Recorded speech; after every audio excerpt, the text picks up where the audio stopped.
Hello everyone, this is Sir Manoj. Welcome to computer class. Today we'll start a new chapter, that is library classes. Let's begin the class. This is the syllabus for standard 10.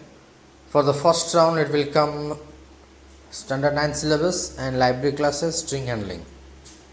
Today I will start the chapter library classes.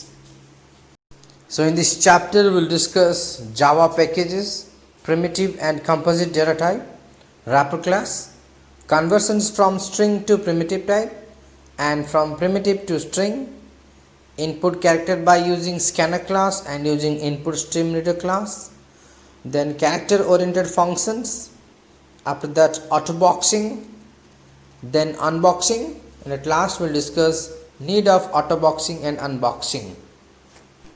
Okay, so the major component of JDK is Java class library, that is JCL, that contains various packages. Each package of JCL is a collection of classes containing different built-in functions. So there are numerous packages available in JCL. Some important packages which are frequently used in Java are as follows: java.util, java.io, java.lang, java.math, java.net, java.applet, and java.awt. Generally we are using java.util because we are using scanner class. If you want to use input stream reader class, then you have to use the package java.io. So here are the purpose of all the packages given. So java.util, it contains classes to implement data structure, that is input output. Java.io contains classes for input output operation. Java.lang contains classes related to string manipulations. Java.math, it contains classes for mathematical operations. Java.net contains classes for supporting network operations, and Java.applet, it contains classes for implementing applets. Then at last java.awt, it contains classes to implement graphical user interface. So we have to use only java.util, java.lang, java.math. Understand? So you have to remember all the package name and their purpose, what purpose this package is used. Okay. If you want to use any package, you have to use the keyword import. Here is the syntax. Import package name dot star semicolon. For example, import java.util dot star semicolon, import java.lang dot star semicolon. So the keyword import is used to include a package in a Java program. So you have to remember the definition of the keyword imports. Next we will discuss primitive data type and composite data type. So primitive data type are the fundamental or basic data type which are created by the system developers, not by the user. So for example, int, long, float, double, char, etc. These all are coming under primitive data type. You already know this.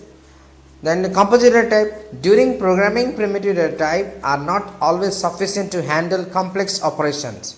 So under such circumstances, a group of similar or different primitive types may be included to represent a specific data type is known as non-primitive or composite or reference or user defined data type.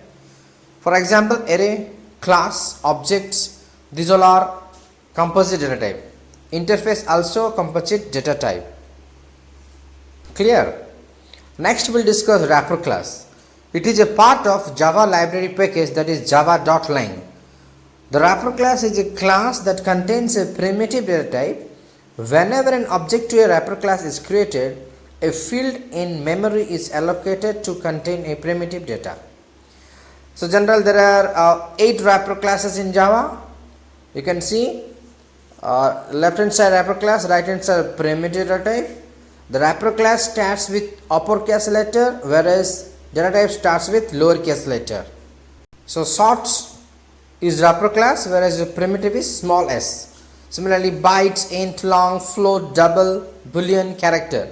So all the wrapper classes starts with uppercase character. Uppercase means capital letter and primitive lowercase means small letters.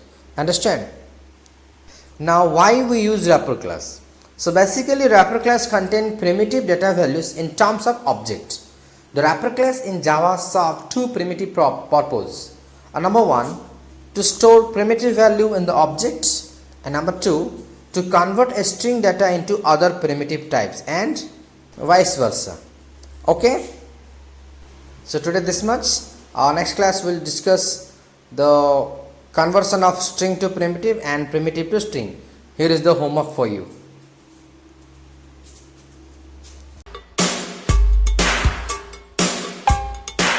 I said boom chicka boom. I said boom chicka boom. I said a boom chicka boom. I said a boom chicka boom. I said boom chicka rocka chicka boom. I said boom chicka rocka chicka boom. Uh-huh. Uh-huh. Oh yeah. Oh yeah. One more time. One more time. Underwater style. Underwater style. I said a boom chicka I boom. said a boom chicka boom. I said a boom chicka boom. I said a boom chicka rocka chicka